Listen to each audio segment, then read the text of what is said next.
Bonjour frères et sœurs dans le Seigneur. Euh, Hier j'ai envoyé à quelques proches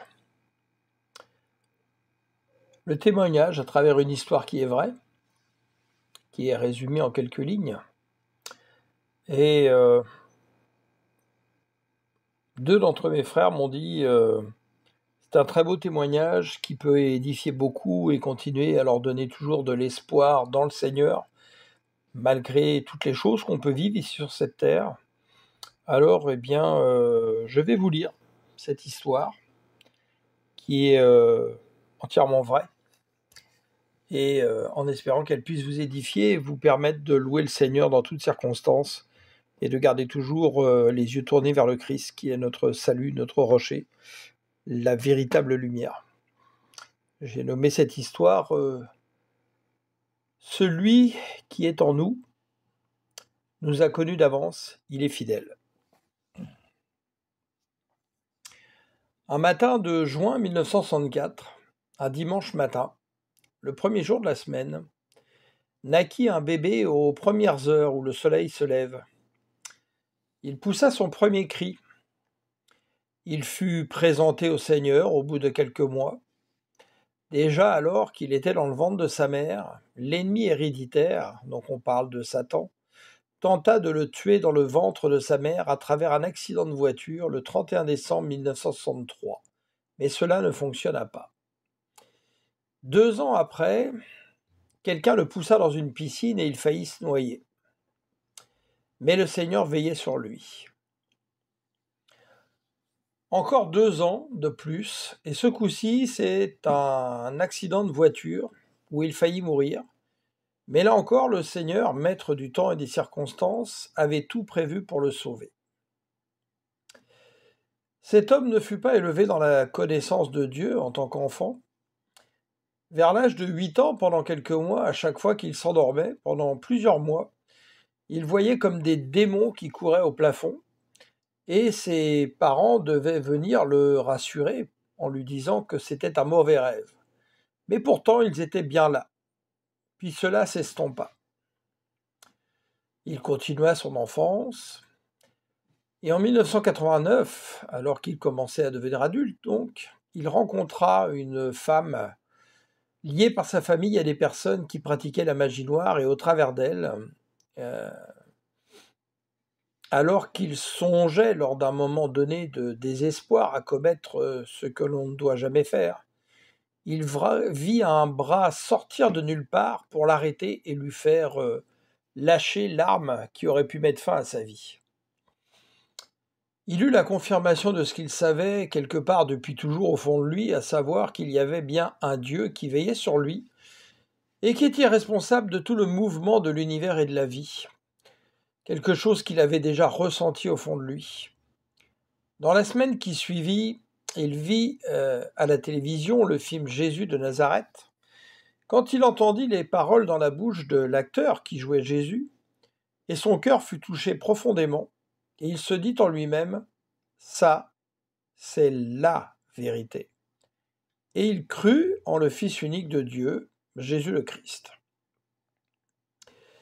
N'ayant personne dans son entourage qui pouvait l'enseigner davantage, il se tourna vers un ami de la famille, qui était censé sur le papier être catholique, mais qui s'était bien égaré à travers une curiosité qui l'emmena dans l'ésotérisme, le bouddhisme et bien d'autres choses, en mélangeant un peu tout comme dans un cocktail dangereux et détonnant.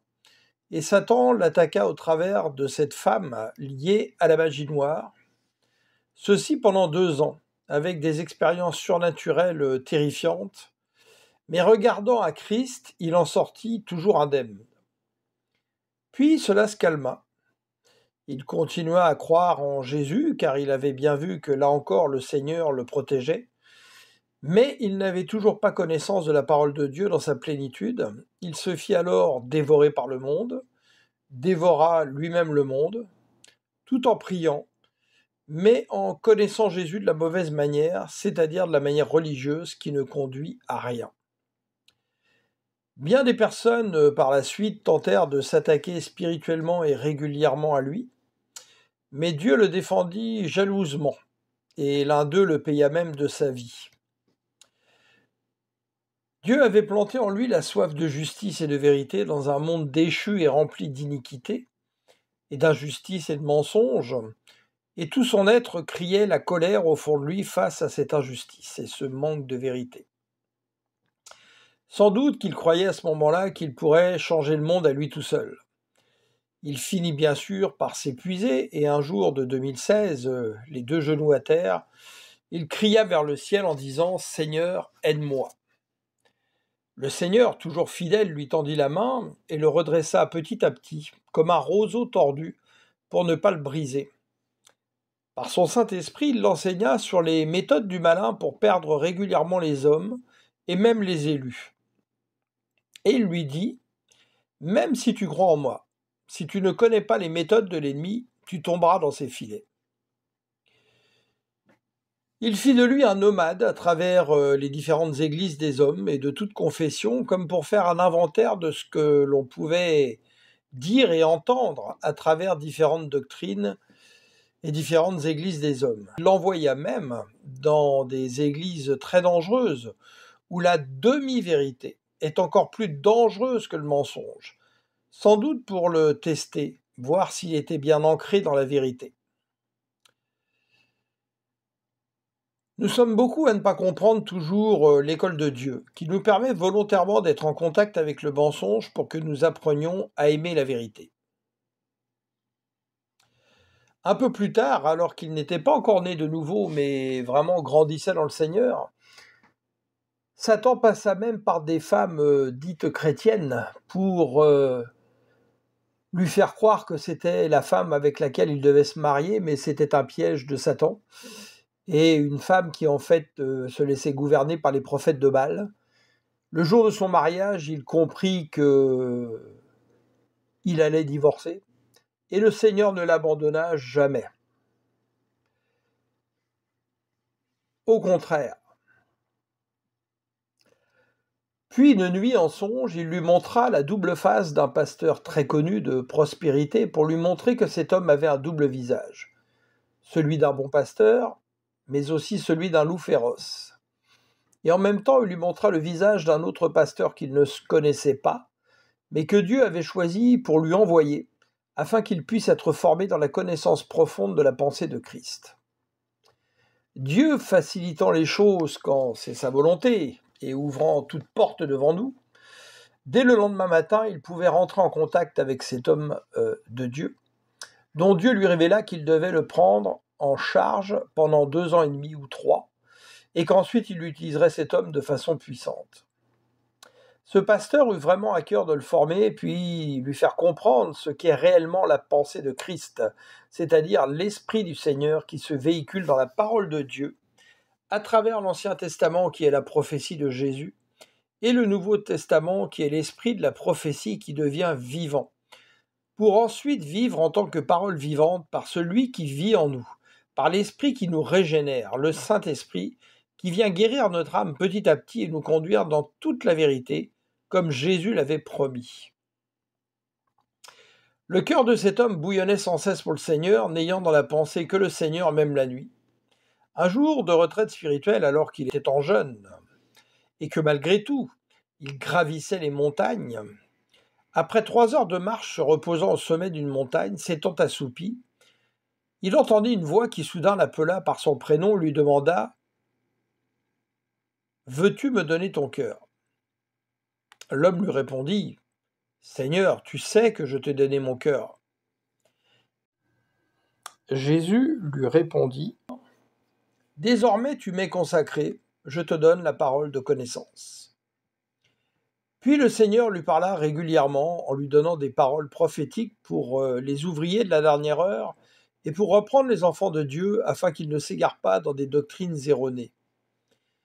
Il comprit que le Seigneur avait fait de lui un veilleur, un sonneur de trompette avec quelque part l'esprit d'Élie qui prépare les chemins droits pour le retour du Seigneur. Cet homme comprit que le rôle que le Seigneur lui avait confié n'était pas un rôle facile. Il lui avait dit d'ailleurs en parlant au Seigneur. Seigneur, tu ne m'as pas donné une mission facile. Il savait que beaucoup d'hommes, en particulier dans les églises, finiraient vite par le détester, comme Jésus a été détesté à son époque. Mais il ne cherchait pas à plaire aux hommes. Ce qu'il voulait, c'était plaire à Dieu. Alors, toi qui écoutes ceci, regarde dans le rétroviseur de ta vie et observe comment souvent le Seigneur était là pour veiller sur toi. Comment il t'a façonné. Comment à l'école de Dieu, il t'a appris bien des choses pour te faire grandir dans le discernement du bien et du mal, et à travers la connaissance de sa parole. Ce pourquoi tu dois lire, méditer la parole de Dieu jour et nuit, parce qu'elle est ton secours, ton refuge, et te laisser guider par l'Esprit qui a insufflé la parole. Alors, quoi qu'il arrive, loue le Seigneur, l'Éternel, en Christ, par Christ et pour Christ. L'Éternel est ton secours, ton refuge, ta retraite, ton salut, celui qui pourvoit à tes besoins, celui qui te fortifie. Mets ta confiance en lui, il ne te décevra jamais. Le timing de l'Éternel est toujours le meilleur timing, car il est le maître du temps et des circonstances, et toute chose concourt au bien de ceux qui aiment l'Éternel. Et maintenant, connais sa parole, utilise-la comme un héritier et comme une épée dans ta bouche face à tes adversaires. Comprends toutes les promesses en Christ qui sont accomplies, et comme tout est accompli, si tu es né de nouveau, rené d'en haut, que tu as reçu le baptême d'eau, le baptême du Saint-Esprit, Christ a tout déposé en toi. Tu es dans les douleurs de l'enfantement. Enfante tout ce que Christ a déposé en toi et deviens à l'image du Seigneur Jésus, grandis dans la sanctification. Laisse-toi guider par le Saint-Esprit et ne te borne pas à lire et entendre la parole, mais mets-la en pratique.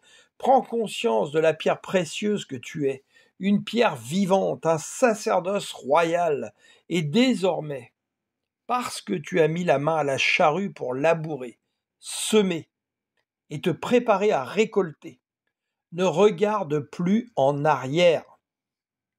Tu as jeté un coup d'œil dans le rétroviseur pour voir tout ce que Dieu a fait pour toi. Alléluia, Amen.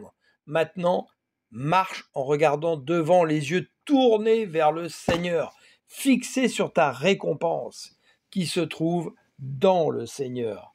Alléluia.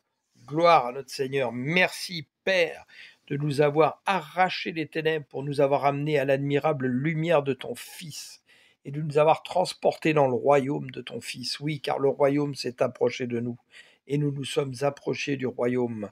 Alléluia.